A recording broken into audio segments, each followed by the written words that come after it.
नमस्कार। अमेरिका ने भारत को कहा है कि 30 दिन के लिए आप रशिया से तेल खरीद सकते हैं। इस पर कांग्रेस ने ये सवाल किया है कि अमेरिका होता कौन है? हमें ये बताने वाला कि हम रशिया से तेल लें या ना लें।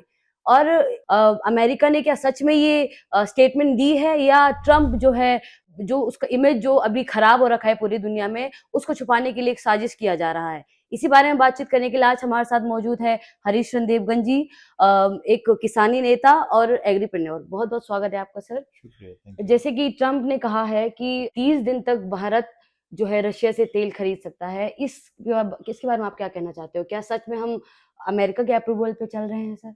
जैसे भी आपने स्टार्टिंग में ही बोला कि कांग्रेस ने ये कहा कि ट्रम्प अमेरिका होता कौन है ये बोलने वाला, तो यही सवाल कांग्रेसी से पूछना चाहिए कि वो किस मुंह से ये सवाल पूछ रहे हैं उनको, और ये किस मुंह से वो इल्ज़ाम लगा रहे हैं।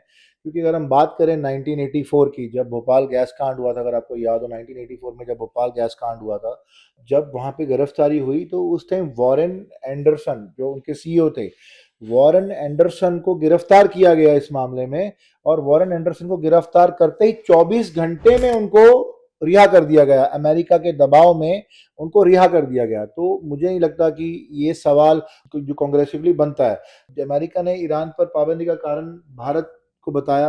अगर आपको ध्यान हो, भारत पे दबाव बनाया कि ईरान ईरान पे बैन लगाया और भारत को ये बोला कि ईरान से तेल नहीं खरीदना। तब भी मनमोहन सरकार ने 11% तेल वहां से खरीदना कम कर दिया। इसका सीधा असर पड़ा भारत की इकोनॉमी पे, क्रूड ऑयल पे और महंगाई पे। तब उन्होंने कॉम्प्रोमाइज किया। तो वो किस मुंह से पूछते हैं अमेरिका होता कौन है प्रतिबंध लगाने वाला।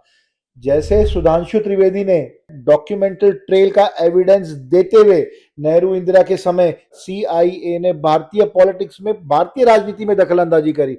और ये एविडेंशियल है, ये पेपर पे कथित सत्य घटित है, मतलब ये एविडेंशियल पेपर ट्रेल है इसका। तो उसके बारे में कांग्रेस के पास क्या जवाब है?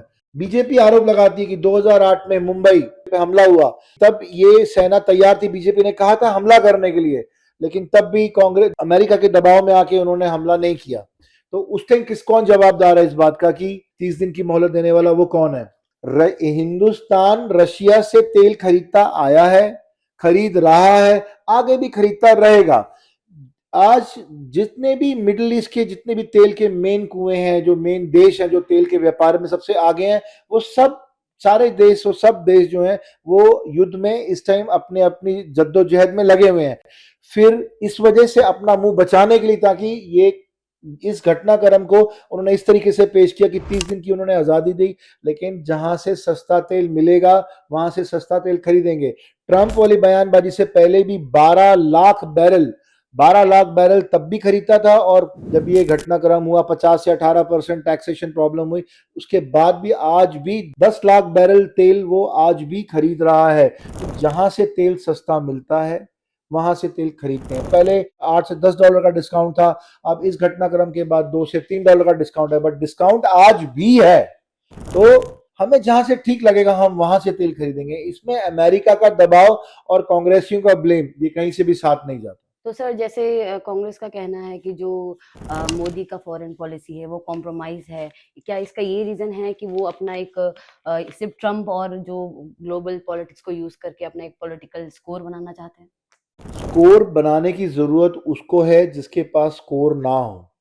जिसका ऑलरेडी स्कोर इतना बड़ा हो, वो क्या स्कोर बनाएगा? उसको एग्जिस्टेंस की प्रॉब्लम नहीं है, उनको ना डिजिटल ग्लोबल प्रेजेंस की प्रॉब्लम है मोदी सरकार को, ना नरेंद्र मोदी को ग्लोबल प्रेजेंस की कोई कमी है, ना कोई इम्यून प्रॉब्लम है, ना उनको कोई आइडेंटिफिकेशन क्राइसिस है, ना उनको, जब एक विश्व उनको ग्लोबल लीडर एक्सेप्ट कर चुका है।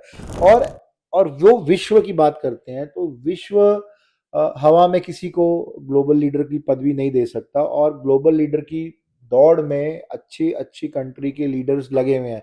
बट अगर उन्होंने सह सम्मानित अगर ग्लोबल लीडरशिप अगर दी है, तो जहां तक मैं समझता हूँ कि ये बिना किसी कंसिडरेशन के दी हो, ऐसा तो नहीं हो सकता। बहुत सारी चीजें कंसिडर करी होंगी, बहुत सारी कैपेबिलिटीज देखी होंगी, बहुत सारी अचीवमेंट देखी होंगी, तब कहीं जाके ये पोजीशन उनको मान सम्मान दिया गया।